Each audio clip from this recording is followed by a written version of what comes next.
श्लोक के जो शब्द हैं उन शब्दों में व्याकरण की वर्तनी की बहुत अशुद्धियां हैं। विद्यार्थी पंच लक्षणम शब्द कभी हो ही नहीं सकता है, अशुद्ध है। विद्यार्थी पंच लक्षणा बनेगा, लक्षणम कभी नहीं होगा। विद्यार्थी पंच लक्षण, पंच लक्षणानि यस्य असौ पंच लक्षण विद्यार्थी। विद्यार्थी पुल्लिंग है तो उसका विशेषण पंच लक्षण नपुंसक कैसे बन सकता है? छोटा सा प्रश्न है। विद्यार्थी शब्द पुल्लिंग है और पंच लक्षणम शब्द नपुंसक लिंग है, तो पुल्लिंग का विशेषण नपुंसक लिंग का शब्द कैसे बनेगा? तो पहले तो मां छोड़ करके ऋणा विसर्ग होना चाहिए। विद्यार्थी पंच लक्षण, ये वहां पर परम अशुद्धि होती है। नपुंसक लिंग का विशेषण पुल्लिंग, पुल्लिंग का विशेषण नपुंसक लिंग बनाते हैं। उसके बाद में काक चेष्टा, लोग कहते काक चेष्टा, वहां पर आ मात्रा नहीं आएगी। काक चेष्ट विसर्ग लगाना पड़ेगा, या फिर आगे ब है इसलिए काक चेष्टो। ता में या तो ओ करना चाहिए या तो कम से कम विसर्ग करना चाहिए। चेष्टा शब्द नहीं बनेगा, चेष्टा शब्द बोलेंगे तो गलत है। तो काक चेष्ट अथवा काक चेष्टो। दूसरा शब्द है बको ध्यानम, तो बको ध्यानम शब्द कभी हो ही नहीं सकता है। शब्द बनेगा बकत ध्यान, बक ध्यान। यहां भी वही बात आएगी, नपुंसक लिंग विशेषण विद्यार्थी का पुल्लिंग बको ध्यानम कैसे होगा? तो बकत ध्यान, काक चेष्टो बकत ध्यान। सुनो निद्रा, श्वान निद्रा कभी नहीं बनेगा, अशुद्ध शब्द है। सुनो निद्रस तथैव च, तालव्य शा होगा, उसके ऊपर ऊ की मात्रा होगी, ना पर ओ की मात्रा होगी। सुनो निद्र, सा करेंगे तो सुनो निद्रस तथैव च। काक चेष्टो बकत ध्यान, सुनो निद्रस तथैव च। अल्पाहारी गृह त्यागी विद्यार्थी पंच लक्षण। इस श्लोक को सुना सुनाया करके पढ़े लिखे लोग जो आचार्य की डिग्री धारी हैं वे भी इस श्लोक को गलत उच्चारण करते हैं। काक चेष्टा बको ध्यानम स्वान निद्रा तथैव च अल्पाहारी गृह त्यागी विद्यार्थी पंच लक्षणम। पूरा श्लोक इधर का उधर सब विशेषण विशेष का बिना ध्यान दिए सब लोग बोलते हैं। इस श्लोक को शुद्ध करना चाहिए। काक चेष्टो बकत ध्यान सुनो निद्रस तथैव च अल्पाहारी गृह त्यागी विद्यार्थी पंच लक्षण। ऐसा बोलेंगे तो श्लोक शुद्ध होगा। इसमें सामान्य रूप से जो विद्यार्थी है, विद्या का अर्थी है, विद्याधन अर्थी। अर्थी का मतलब अर्थो यस्यास्ति, अर्थ माने प्रयोजन। तो विद्या है प्रयोजन जिसका, विद्या है उद्देश्य जिसका, विद्या है एम जिसका, विद्या है लक्ष्य जिसका, उसका नाम है विद्यार्थी। विद्या अर्थो यस्य असौ विद्यार्थी। जिसका विद्या ही अर्थ है, वो अपने जीवन का लक्ष्य और कुछ नहीं समझता। नौकरी मिलेगी नहीं समझता, विवाह होगा नहीं समझता, पास हो जाऊंगा नहीं समझता, प्रथम श्रेणी द्वितीय श्रेणी नहीं समझता। वो केवल यह समझता है कि मुझे विद्या चाहिए। और विद्या की परिभाषा क्या है? वेत्ति यया सदसत पदार्थान, जिसके द्वारा सत और असत, जड़ और चेतन, धर्म और अधर्म, वैराग्य और अवैराग्य, ऐश्वर्य और अनैश्वर्य, दोनों तत्वों को यथावत जान लेता है, उसका नाम होता है विद्या। दोनों प्रकार के तत्वों को, किसी पदार्थ को एक पहलू से नहीं, प्रत्येक पदार्थ को जिसके द्वारा विद्यार्थी दो पहलू से जानता है, उसका गुण भी जानता है, दोष भी जानता है, उसका संयोग भी जानता है, वियोग भी जानता है, उसके प्रयोग से लाभ और अप्रयोग से हानि भी जानता है। दोनों पक्षों को जो व्यक्ति जानता है उसे बोलते हैं विद्या, और किसी एक पक्ष को जान लेता है उसे बोलते हैं ज्ञानम। एक चीज जान लिया, एक पक्ष जान लिया, दूसरे पक्ष पर कोई विचार नहीं किया, वह है ज्ञान। और जो दोनों पक्षों को जान करके विद्याम च अविद्याम च यस्तद्वेद उभयम सह, जो विद्या और अविद्या को, जो उसका गुण है उसको, जो लाभ है उसको, दोनों को जानता है। लाभ और हानि दोनों को जानता है। सिक्के के दोनों पहलुओं को जो व्यक्ति समझता है, संसार सुंदर है, संसार सुंदर है, यदि आप उस सुंदरता में ईश्वर को प्रतिष्ठित करते हैं तो सुंदर है, ईश्वर को प्रतिष्ठित नहीं करते हैं तो संसार से असुंदर और कोई चीज नहीं है। संसार एकदम घटिया दो कौड़ी का है। अगर उस संसार में आप ईश्वर को प्रतिष्ठित नहीं करते तो संसार दो कौड़ी का है, और संसार को में यदि ईश्वर को प्रतिष्ठित कर देते तो संसार बहुत सुंदर है। मतलब सुंदर केवल ईश्वर है, उसके कारण से संसार को सुंदर कहा जा सकता है। अगर ईश्वर प्रतिष्ठित नहीं है तो फिर संसार सुंदर नहीं है। तो जो व्यक्ति संसार को केवल सुंदर मान रहा है उसको ज्ञान तो है लेकिन विद्या नहीं है। विद्या होगी तो संसार की सुंदरता में ईश्वर को प्रतिष्ठा को प्रतिष्ठित करेगा। जब तक ईश्वर को प्रतिष्ठित नहीं, व्यक्ति के रूप को देख करके जान लेगा कि अमुक व्यक्ति है तो ज्ञान है, और उसके स्वरूप को जान लेगा, गुण दोष को जान लेगा, साथ रह करके उससे लाभ क्या ले वो सब जान लेगा, तो फिर उसके पास में विद्या हो जाए, उसके बारे में वो विद्या जानता है। तो विद्या में और ज्ञान में एकांगी और द्वैंगी होने का अंतर है। ज्ञान में हम किसी चीज को सीख लेते, व्यक्ति ने जान लिया 4 गुणित 4 बराबर 16 होता है, ये ज्ञानम है। लेकिन 4 गुणित 4 16 ही क्यों होता है, 44 क्यों नहीं होता है? जब इसको जानता है तब वो विद्या वाला कहलाता है। तो विद्या वाला होने का मतलब है कि किसी भी वस्तु के शरीर सुंदर है, किसी पुरुष की दृष्टि में कोई स्त्री बहुत सुंदर है, लेकिन उस स्त्री की सुंदरता में रूप है कि गुण है कि ईश्वर की रचना कला है, ईश्वर की शक्ति और सामर्थ्य है। अगर ईश्वर की शक्ति और सामर्थ्य और गुणों की परख आपके अंदर है तो स्त्री सुंदर है, और अगर केवल रूप का सौंदर्य है तो फिर आप बेवकूफ है, फिर आपके पास ज्ञान है, विद्या नहीं है। जब आप उभय पक्षी जानते हैं तो विद्या होता है, एक पक्षी जानते हैं तो ज्ञान होता है। जानते हैं, ज्ञान उसमें भी है, जानते उसमें भी है, लेकिन जानते एक पक्षी है, उभय पक्ष नहीं जानते। सिक्के का एक पहलू देखते हैं तो ज्ञान, और दोनों पहलू देख लेते हैं तो फिर विद्या बन जाता है वो। तो विद्या में ज्ञान में भी जो राजरतन जी प्रश्न कर रहे थे कि ज्ञान और विद्या में, तो विद्या में इतना अंतर समझिएगा कि विद्या माने दोनों पहलू और ज्ञान माने कोई सा एक पहलू, एक तरफ से देख लिया, एक तरफ से आपने देख लिया और जान लिया। आलू मीठा होता है, सब्जी बनता है, समोसे में भी पड़ जाता है, चिप्स भी बन जाता है, रखा जा सकता है साल भर, ये आपका ज्ञान है।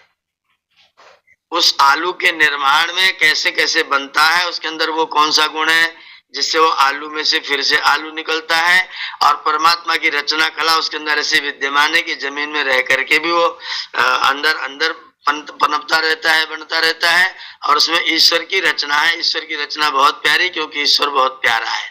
अगर यहाँ तक पहुंच जाते तो फिर आप विद्या में पहुंच जाते हैं। तो विद्या में पहुंचना ज्यादा उच्च कोटि का स्तर है, ज्ञान में पहुंचना उससे पहले स्तर का है। पहली कक्षा ज्ञानम है, दूसरी कक्षा विद्या है। तो दोनों चीजों को ठीक से समझे। और विद्या ही जिसका अर्थ है, वो नहीं नौकरी जिसका अर्थ है। नौकरी अर्थ वाला व्यक्ति नौकरियार्थी तो है, नौकरियार्थी, लेकिन वो विद्यार्थी तो नहीं है। जो ये सोच रहा है कि इतना पढ़ लूंगा तो ये नौकरी मिल जाएगी, वो विद्यार्थी तो नहीं है। विद्यार्थी तो वो है जो हर वस्तु को, प्रत्येक पदार्थ को यथावत जानने की चेष्टा करता रहता है। क्या उचित है, क्या अनुचित है, क्या लाभकारी है, क्या अलाभकारी है, जो ये नहीं समझता है वो विद्यार्थी नहीं है। उसे वो अभी विद्यार्थी की क्लास में भर्ती नहीं हुआ है। विद्यार्थी की क्लास में भर्ती होगा तो उसका लक्ष्य होगा कि मुझे जीवन के दोनों पक्षों को देखना है। संसार में रहने में बहुत सुख होता है, लेकिन संसार में रहना चाहिए कि संसार से मुक्ति का प्रयत्न करना चाहिए। जो विद्यावान होगा वो कहेगा नहीं, संसार से मुक्ति का प्रयत्न करना चाहिए, क्योंकि जहां जहां सुख होता है वहां दुख भी होता है। तो जब भी आप संसार में रहेंगे तो आपको सुख दुख मिश्रित स्थान में ही रहना पड़ेगा। इसलिए अगर आप परम सुख में रहना चाहते हैं, केवल केवल आनंद में रहना चाहते हैं, तो फिर आपको मुक्ति का प्रयत्न करना ही पड़ेगा। तो संसार को जानते रहेंगे तो आप ज्ञान प्राप्त करेंगे, और संसार के पीछे से जब मुक्ति को, अपने आप को मुक्त करने के, आत्मा की चेतना को, उसकी शाश्वतता, उसकी निरंतरता, उसकी सनातनता को जब आप जान लेंगे तो आप विद्या की स्थिति में पहुंचेंगे। तो विद्या का जो विश्लेषण है वो बहुत उच्च कोटि का है। ज्ञान उसकी पहली कक्षा है, वो भी उपयोगी आवश्यक है, वो भी चाहिए, ज्ञान चाहिए। ज्ञान के बिना विद्या तक पहुंचेंगे ही नहीं। तो ज्ञान विद्या की उपलब्धि में साधन है, सीढ़ी है, सोपान है। पहले आप ज्ञान में प्रवेश करेंगे, फिर ज्ञान के बाद विद्या में प्रवेश। जब विद्या में प्रवेश करेंगे तो फिर आपको दोनों पक्ष प्रतीत होगा। फिर आपको धर्म और अधर्म दोनों की प्रतीति होगी, विद्या और अविद्या दोनों की प्रतीति होगी। फिर आपको ऐश्वर्य अनैश्वर्य दोनों की प्रतीति होगी, वैराग्य अवैराग्य दोनों की प्रतीति होगी। उभय पक्ष जब आप देखना प्रारंभ कर देंगे तो आप विद्या तक पहुंचेंगे। एक पक्ष देखेंगे तो आप ज्ञान तक पहुंचेंगे। विद्यार्थी वो है, विद्यार्थी कोई छोटा शब्द नहीं है, ये बहुत बड़ा शब्द है। मैं समझता हूँ कोई व्यक्ति, जैसे आदरणीय बाबूजी ने कहा कि हम सब विद्यार्थी हैं, मैं सोचता हूँ कि काश वो दिन आए कभी जीवन में कम विद्यार्थी हो जाए। नहीं है विद्यार्थी। विद्यार्थी होने के लिए आपको बढ़ना है, लक्ष्य हमारा विद्यार्थी होना है। विद्यार्थी अभी हम पहुंचे नहीं, विद्यार्थी है नहीं। विद्यार्थी होना हमारा लक्ष्य है, और जिस दिन हम विद्यार्थी हो जाएंगे उस दिन परम कल्याण की उपलब्धि होना शुरू हो जाएगी। संसार का सारा बिगाड़ विद्यार्थी न होने के कारण से है। संसार में विद्यार्थी नहीं है, इसलिए सारा बिगाड़ है। जिस दिन लोग विद्यार्थी हो जाएंगे उस दिन सारा बिगाड़ समाप्त हो जाएगा। ये संसार में सारा बिगाड़ विद्यार्थी न होने के कारण से है। अगर हम वास्तव में विद्यार्थी बन जाएं तो सारा संसार एकदम सुधरा हुआ, बहुत सुंदर, बहुत अच्छा प्रतीत होगा। आपको सर्वत्र ईश्वर नजर आएंगे, कण कण में, पग पग में आपको ईश्वर प्रतिष्ठित दिखाई देंगे। आप भोजन करने बैठोगे तो आपका हृदय गदगद होगा, लेकिन स्वाद से नहीं। भोजन करने बैठेंगे आपका हृदय गदगद होगा, लेकिन स्वाद से नहीं। आपका हृदय गदगद होगा, वाह मेरे प्रभु कमाल कर दिया तुमने, कैसी कैसी रचना, जड़ मिट्टी, जल जड़, जड़ जल, जल वायु जल, सब चीज जड़ में से ऐसी ऐसी वस्तु बना करके रख दिया जिसको पा करके मैं 100 साल का अपना जीवन व्यतीत करता हूँ। अगर तुम्हारी एक कृपा ना होती तो शायद मेरा ये जीवन ना होता। जब आप उस अन्न को देख करके प्रभु के धन्यवादी हो जाते हैं, आपके रोम रोम पुलकित हो जाते हैं। साथ में नहीं रसगुल्ला खाऊंगा, इसीलिए रसगुल्ला को देख करके आपको मन में घृणा होगी। मैंने 12 फरवरी से जब से चीनी को नमस्कार किया, उस दिन से अब चीनी की चीज कोई आती है तो उसको देख करके मन में वितृष्णा पैदा होती है। कोई लाके बढ़िया सी बढ़िया मिठाई रखता है, मुझे उसको देख के वितृष्णा पैदा होती है। सारा स्वाद नष्ट हो गया, सब स्वाद का मामला ही खत्म हो गया। अगर आप भोज्य सामग्री में प्रभु को नहीं देखते तो आप नहीं है विद्यार्थी।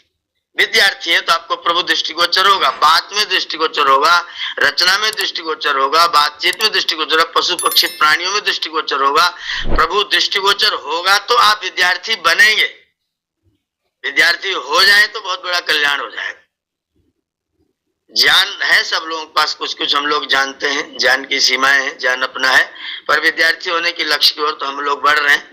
मैं खुद प्रयत्न करता हूँ कि ईश्वर कृपा से मैं विद्यार्थी हो जाऊं, विद्या का अर्थ मेरे जीवन में आ जाए, विद्या ही मेरा प्रयोजन बन जाए। ज्ञान जब तक प्रयोजन है तब तक तो सुख है।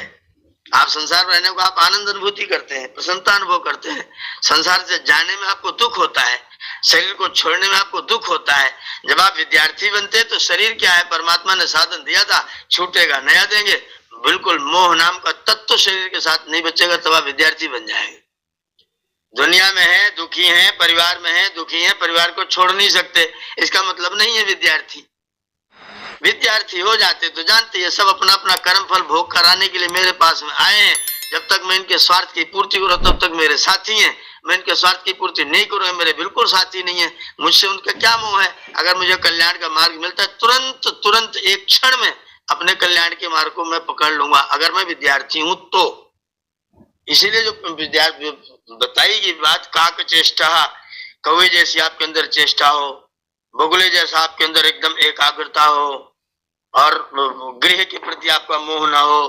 भोजन के प्रति केवल अल्प की बात नहीं है। कोई व्यक्ति 1 चम्मच मांस खाए, कोई व्यक्ति 1 बीड़ी पिए दिन में, तो अल्पाहारी है क्या हो? अल्पाहारी का मतलब जो व्यक्ति शरीर की आवश्यकता को देखता हुआ शरीर को संचालित करने के लिए, शरीर को स्वस्थ रखने के लिए भोज्य सामग्री स्वीकार करता है, वो अल्पाहारी है।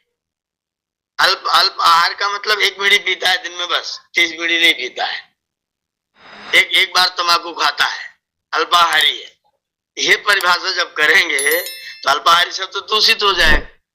विद्यार्थी है, आवश्यकता के अनुसार जितना शरीर को संचालित करने के लिए जितनी भोज्य सामग्री की आवश्यकता है उतनी एकदम अनुकूल, सात्विक, शुद्ध, पवित्रतम सामग्री को स्वीकार करेगा, अल्पाहारी है। गृह के प्रति उसके अंदर त्याग की भावना, मतलब बवंडर बनाना नहीं चाहता है, अपने आप मकर जाल में फंसना नहीं चाहता है। अगर आप घर में नहीं रहते, गृह त्यागी हैं और बाहर जाकर के आप मकर जाल फैला रहे हैं, बड़े बड़े चेले पटा पटा के बैठे, तो फिर आप नहीं है गृह त्यागी। घर छोड़ना गृह त्याग नहीं है, घर में रह करके भी गृह त्याग है। आप खूब घर में रहिए, और घर में रह करके अगर आप गृह त्यागी हैं तो वास्तव में आप विद्यार्थी हैं। जिस व्यक्ति को विद्या का लक्षण पता नहीं है, जो विद्या की स्थिति में नहीं पहुंचा है, वो व्यक्ति अभी ज्ञान तो है, विद्यार्थी नहीं पहुंचा है। विद्यार्थी होना तो हमारा लक्ष्य है, विद्यार्थी लक्षण नहीं है, विद्यार्थी होना हमारा लक्ष्य है।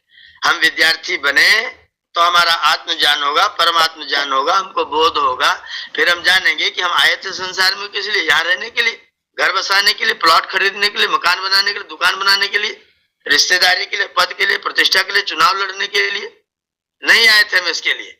हम आए थे ईश्वरोपलब्धि के लिए, हम आए थे आनंद की प्राप्ति के लिए, हम आए थे संसार को सुखी करने के लिए, हम आए थे संसार का कल्याण करने के लिए। अगर मेरे कारण संसार का अकल्याण हो रहा है, मैं नहीं हूँ विद्यार्थी, मैं तो छात्र भी नहीं बना, मैं तो शिष्य भी नहीं बना, मैं तो कुछ नहीं बन पाया। विद्यार्थी तो बहुत ऊपर की कक्षा है, मैं भी छात्र भी नहीं बना, मैं भी शिष्य भी नहीं बना। ये जितने विशेषण है बच्चे के, शिक्षण प्राप्त करने वाले के, प्रशिक्षु, शिक्षण प्राप्त करने की इच्छा वाला व्यक्ति, या छात्र जो गुरु का छत्र बन जाता है उसे कहते हैं छात्र। जो गुरु के प्रति अपने आप को विशेष करके समर्पित कर देता है, बिना कुछ विशेष विचार किए अनुशासन में हो जाता है, उस व्यक्ति का नाम है शिष्य। तो शिष्य बन जाए, छात्र बन जाए, ज्ञान को प्राप्त कर ले और ज्ञान तक सीमित न रह जाए, उसे थोड़ा और ऊपर बढ़े और व्यक्ति विद्या को प्राप्त कर ले, मैंने उभय पक्ष को जान ले, संसार के सुख दुख को, मोह को या प्रेम को, दोनों को ठीक से समझ ले, दोनों पहलुओं को ठीक से समझ ले, तब व्यक्ति विद्यावान होता है। और जिसका यही प्रयोजन बन जाता है उस व्यक्ति का नाम विद्यार्थी होता है। आपने बहुत सुंदर बात शुरू की थी विद्यार्थी बनने की, लेकिन विद्यार्थी की चर्चा हो रही थी, बहुत हल्की फुल्की चर्चा है वो। और जो श्लोक भी बोला जा रहा है वो केवल ओम प्रकाश जी नहीं, पूरे भारत के बड़े बड़े आचार्यगण तथाकथित मंच पर बोलते हैं। व्याकरणाचार्य की डिग्री साथ में लगी है, वो भी बको ध्यानम भी बोलते हैं। अब उसे कोई धा से पहले बका ध्यानम, तो बका से ध्यानम, बक ध्यानम के बको ध्यानम, सु का लोप क्यों नहीं हो समास में? जब शब्द में समास हो गया तो विसर्ग कर रहा है कैसे गया, उसका लोप होना चाहिए था। तो बकत ध्यान शब्द बन व्याकत ध्यानम कहां से आ गया? ये पूछते तो सुन्न हो जाता है। अब बोलता बको ध्यान में, पूरा श्लोक अशुद्ध बोलते हैं, शब्द का समास के बिना करते, वर्तनी की गलती करके बोलते हैं। श्लोक अच्छा है लेकिन उसकी शुद्धि का ध्यान रखें। और विद्यार्थी बहुत बड़ा बड़ा ऊंचा लक्ष्य है, काश कि हम विद्यार्थी बनते, परमात्मा कृपा की प्राप्ति की, उपलब्धि की हमारे अंदर क्षमता और योग्यता होती और हम सब ईश्वर की कृपा से विद्यार्थी बन जाते, तो बहुत बड़ा परमात्मा की बहुत बड़ी कृपा होती और संसार का बहुत बड़ा कल्याण होता। हम सब विद्यार्थी बने, ऐसा निवेदन करता हूं। अब किसी को कोई जिज्ञासा हो तो कर लीजिए। जी मुनि जी जी।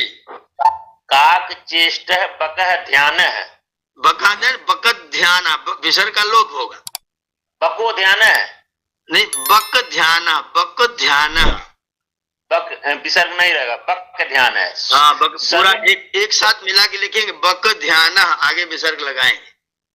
जी जी, बक ध्यान है। और सनु निद्रा, सुनो, सुनो निद्रा, सुनो सुनो, सुनो निद्रा है। हाँ, तो ताला पे शाह लिखेंगे, उसके ऊपर ऊ की मात्रा लगाएंगे, ना पर ओ की मात्रा लगाएंगे।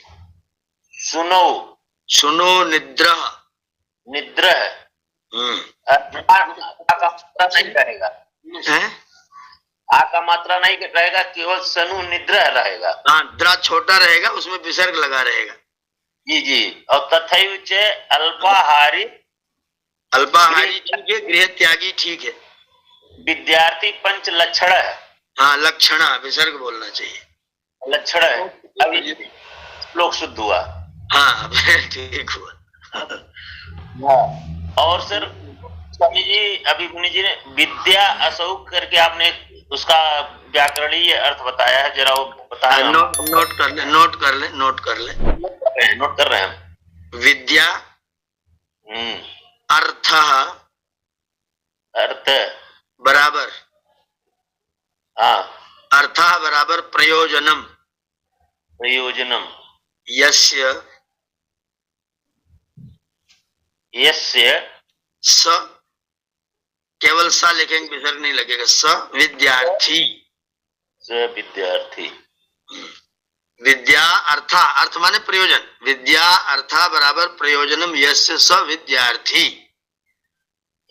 विद्या विद्या अर्थ है प्रयोजनम यस्य स विद्यार्थी, अर्थात जिसका विद्या ही जीवन का प्रयोजन है उसे विद्यार्थी कहते हैं।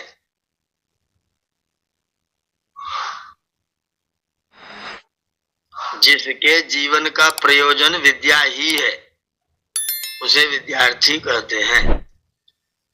जिसके जीवन का प्रयोजन ही जिसके जीवन का विद्या ही प्रयोजन है वही विद्यार्थी है। हाँ, वह विद्यार्थी है। विद्यार्थी है, इसीलिए सा विद्या विमुक्त कहा गया है। हाँ, सा विद्या या विमुक्त है, जो मुक्ति प्रदान करती वो विद्या है। जी जी जी, बहुत बहुत धन्यवाद मुनि जी कि आज इसका सही आपने हमको अर्थ बताया। तो मुनि जी, हनुमान चालीसा में हनुमान जी के लिए पढ़ा जाता है विद्यावान गुणी यति चातुर। तो हनुमान जी को विद्यावान कहा जाएगा कि विद्वान कहा जाएगा? विद्यावान और विद्वान तो एक ही चीज है। विद्यावान और विद्वान एक ही चीज है। अब वहां विद्वान करेंगे तो छंद भंग हो जाएगा। अगर वहां पर विद्वान शब्द का प्रयोग करेंगे, विद्वान गुणी अति चातुर, तो आपका छंद भंग होगा। विद्यावान गुणी अति चातुर, राम काज करिबे को आतुर। अब यहाँ विद्वान गुणी, तो आपका छंद भंग हो गया, मात्रा कट गई। तो वहां विद्वान न लेकर के इसलिए विद्यावान लिखा गया है। विद्वान का संबंध विद्या से, विद्याविद से, जी वेद से है ना। मुनि जी नमस्ते आचार्य जी। शिक्षा भी है इसमें एक। नमस्ते आचार्य जी। डॉक्टर देवेंद्र जी। जी डॉक्टर साहब बताइए। 2 गुणे 2 बराबर 4, इसमें क्या विद्या है और क्या ज्ञान? ज्ञान तो समझ में आ गया, विद्या क्या है?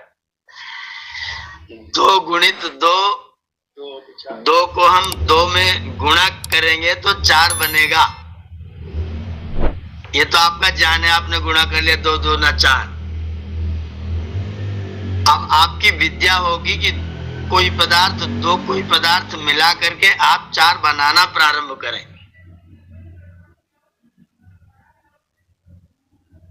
आपके होम्योपैथी की 2 दवाइयां लीजिए, 2 दवाइयां एक साथ, फिर 2 दवाइयां एक साथ, उसकी पोटेंसी बढ़ा दीजिए तो विद्यावान हो जाएंगे। नहीं, वो तो समझ आएगा, मगर ये 2 तो आदमी नहीं बनाया ना। आदमी तो बनाएगा ही नहीं। आदमी क्या बनाता? आदमी कुछ नहीं बनाता, बेचारा बहुत बेचारा है। ये जो अक्षर ज्ञान है, 2 से 2 4 ही होता है। ये तो सब एक बना दिया गया कि भाई ये ऐसा नियम है, 2 गुणे 2 4 ही होगा, 5 नहीं होगा। हाँ, अगर 5 बना दिया गया होता तो 5 चलता। नहीं, 5 बना दिया जा ही नहीं सकता डॉक्टर साहब। अगर पहले 5 बना दिया गया होता तो 5 चलता। नहीं, हो ही नहीं सकता। असंभव कल्पना क्यों कर रहे हैं? 2 को 2 मिला के 5 हो ही नहीं सकता, होगा ही नहीं कभी भी। फिर 2.5 गुना 2.5 करना पड़ेगा, 2.5 को 2.5 जोड़ना पड़ेगा, तब 5 बनेगा। ये किसका निर्माण है? ये ईश्वरीय निर्माण किसका माना है? निर्माण है, ये ईश्वरीय निर्माण है। ईश्वरीय निर्माण आदमी के अंदर प्रेरणा से आया। हाँ बिल्कुल बिल्कुल, व्यक्ति के अंदर ईश्वर की प्रेरणा से आया।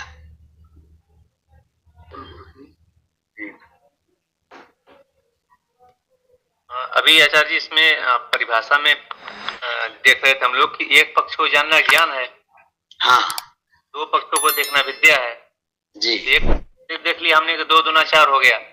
हाँ दूसरा पक्ष है कि उसका गुण दोष हानि लाभ, उसके आगे बढ़ेंगे तब तो पता चलेगा नहीं उसमें विद्या कहाँ है कितना है। वही मैं कह रहा हूँ, 2 और 2 मिलाकर के जब आप 4 इसको बनाना धन लगाइए। तो आपकी विद्या के स्तर पर आएगा। आपने जान लिया 2 गुणित 2 बराबर 2 प्लस 2 बराबर 4 होता है, या 2 गुणित 2 बराबर 4 होता है। तो अब आप 2 और 2 मिला करके 4 बनाना शुरू करें ना, तब बात बनेगी, तब आपके पास विद्या होगी। आप देखेंगे करके। ये 2 और 2 जो है तो बहुत शुष्क है, पता नहीं चल रहा है कि है क्या ये। मतलब दो विद्वान भी हो सकते हैं, दो विद्वान एक तरफ, 2 विद्वान एक तरफ मिलके 4 हो गए, और 2 अपराधी एक तरफ है, 2 अपराधी एक तरफ है, दोनों मिलके 4 हो गए। वो तो लकड़ी ले लो, कंडा ले लो, पला ले लो, बालू ले लो, मिट्टी कुछ भी ले लो। में जो गुण दोष है, जो हानि लाभ है, जो उसमें से कुछ लेना है, प्राप्त करना है, जो उद्देश्य है, वो जब वहां तक बात होगी तब उसमें शायद आ जाएगा वो। हाँ वो अलग चीज है, वो अलग चीज होगी। ये 2 और 2 गुणे 2 तो कुछ भी हो सकता है, मतलब आध्यात्मिक भौतिक इसमें कुछ पता नहीं चल रहा है अभी, तो बहुत शुष्क है। अभी एक व्यक्ति ने आम का पेड़ लिया, उसी व्यक्ति ने एक पेड़ महुआ का ले लिया, 2 हो गए। अब उसने एक अमरूद लिया, एक जामुन ले लिया, 2 हो गए। उनको उसने मिलाया और मिलाकर के एक ऐसा फल तैयार किया जिसमें महुआ की खुशबू आती है, आम का स्वाद आता है, जामुन का गुण मिलता है और अमरूद का रूप मिलता है। उसने 2 गुणित 2 4 कर दिया। तब वो विद्या का स्तर जानेगा। वो हो तो 4 चीजें मिलकर 2 को मिला दो तो 4 हो जाता है, 4 प्रकार की चीज हो जाती है।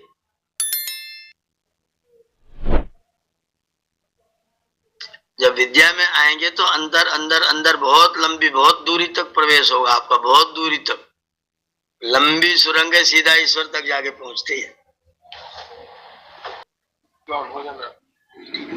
जी मुनि जी, है? मुनि जी नमस्ते। जी जी इसका मतलब जो मैं समझ पा रहा हूँ विद्या को लेकर के, तो विद्या का मतलब कि उसके मूल सिद्धांत तक पहुँचना, मतलब वो उसकी व्युत्पत्ति कैसे हुई, कहाँ से हुई, ये हाँ, केवल व्युत्पत्ति नहीं, उसकी निष्पत्ति कहाँ से कैसे, निष्पत्ति और व्युत्पत्ति दोनों देखना पड़ेगा। हाँ, उसके मूल और जड़ तक पहुँचना, हाँ ये विद्या है। और इसमें जो एक शिक्षा की बात आती है, ज्ञान, शिक्षा और विद्या, तो ये शिक्षा को कहाँ तक परिभाषित करेंगे? जिस क्रिया के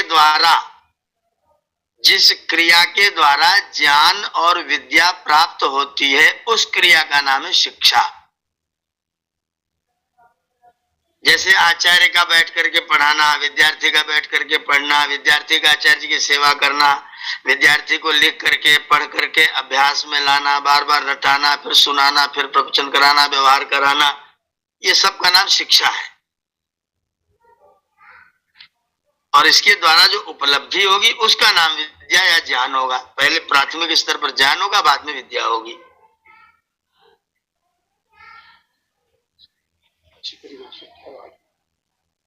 तो शिक्षा जो है वो द मेथड ऑफ टीचिंग, पढ़ने पढ़ाने सिखाने बताने की जो प्रक्रिया है, मेथड है, उसका नाम शिक्षा है। मुनि जी नमस्ते। जी नमस्ते भगवान। हमारा पहला प्रश्न ये है जी कि ये जो श्लोक है काक चेष्टा बको ध्यानम, ये क्या नाम है, कहीं चाणक्य नीति या कहाँ से है ये? दूसरा प्रश्न ये है जी कि सा विद्या या विमुक्त और ज्ञानान मुक्ति, इन दोनों में क्या अंतर? सा विद्या या विमुक्त ज्ञानान मुक्ति, वो वहां लिखा, वो जो शब्द है ज्ञानात मुक्ति, ताको ना हो गया, माँ आगे होने के कारण ज्ञानान मुक्ति हो गया। तो अगर ज्ञान से मुक्ति होती है, किससे? दुखों से। ज्ञान के कारण से दुखों से मुक्ति होती है। बंधो विपर्ययात, उल्टे ज्ञान से बंधन होता है, बंधते हैं दुख होता है। तो ज्ञान से मुक्ति होती है, इसका मतलब ज्ञान में प्रवेश करेंगे तो आगे आप विद्या तक पहुंचेंगे। ज्ञान पहली क्लास है, ज्ञान में पहुंच जाएंगे तो मुक्ति की ओर बढ़ जाएंगे।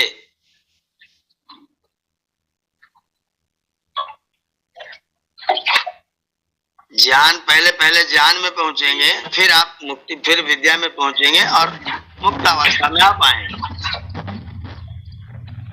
वो उसमें जो पूरा श्लोक है उसमें मुक्ति और बंधन दोनों है। ये आगे सूत्र बंधो विपर्ययात है ना। अब ये उसको नहीं कहते हैं। आवाज ज्ञानान मुक्ति बंधो विपर्ययात, पूरा वह सूत्र है वहां पर, सांख्य दर्शन में है, ज्ञानान मुक्ति बंधो विपर्ययात।